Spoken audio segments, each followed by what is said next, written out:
World, Apple finally revealing Siri revamped with artificial intelligence and its own dedicated Siri AI app. But will the new AI releases be enough to convince Wall Street it's going to be a real player in the AI arms race? Let's get right to the floor show and Bernstein managing director and senior analyst Mark Newman, who before the WWDC had an outperform and a price target of 350 on the stock. Right now, we've got it at 304 and change, down about just under 1%. Mark, great to have you. Anything that you just saw that has you changing that call in either direction? No, not changing the direction. I mean, I think going into this event, expectations were relatively low. Apple has kind of striked out a couple of times on previous WWDCs and somewhat disappointed investors, and Siri has been generally a bit of a disappointment. But going into this event, therefore, there was not a lot of excitement, not huge expectations. I think what came out today was an improvement. The Siri AI is an improvement. On the other hand, there's nothing kind of majorly breathtaking to drive the shares up. As you can see, shares were up a little bit at the beginning of the day, and now they're down and a bit weaker. I think that's because they didn't smack it out of the park. But saying that, there were some meaningful improvements.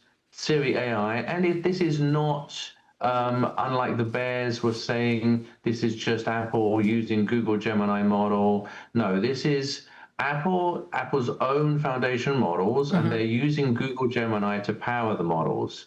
And so I think that is confirming what we expected, which I think is a positive, but again, not hitting out of the park. It says it's going to be launching Siri AI in beta form for customers later this year. I think it's available right now for some of the developers, but later this year, all this buildup and it's not even ready? I think that's normal. They announce it, come up with a beta, and the full release to the public will be probably September. They said fall. I expect that's probably going to be September when they announce the iPhone 18. So not particularly disappointed by that timing. I think this WWDC is not over. It's a few days. We may see some more leaks of the more technical details of the extensions framework, which is essentially how different apps work together with Apple Intelligence, which may give hints on how, for example, you can order your Ubers through Apple Intelligence, order a car, order a coffee, and things like that, which I think is more interesting, more agentic capability, which is more in the technical details, which may come later. They claim that there's going to be a major boost to the accuracy of Siri voice. That's been my problem with it. I do a lot of voice. Yeah.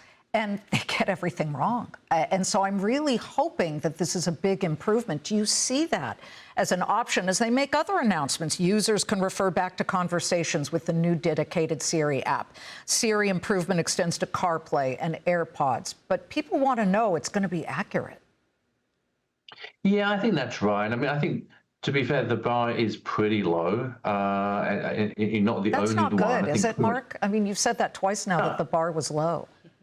Pretty much everyone has got bad recent experiences with Siri versus, I think, now we're more used to talking to ChatGPT, and it has better experience overall. And so people expect that type of performance. I expect we're going to get something like that. I mean, Apple is a tech company, but they're usually late to these things. But eventually when they come out with these innovations, they usually are best in class. We've seen that time and time again, being late, but when they finally catch up, they're best in class and do it with a bit more of a consumer ease of use ability on it. And because of Apple's reputation for data security, you've got that aspect as well.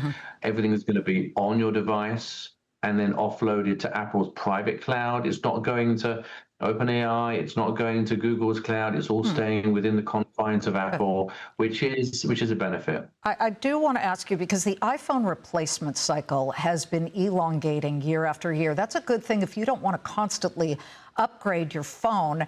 So how else is there an opportunity for them to make money? You talked a little bit in your note about potential for Apple to charge a toll of sorts for future transactions. And what would that look like, where people have to pay?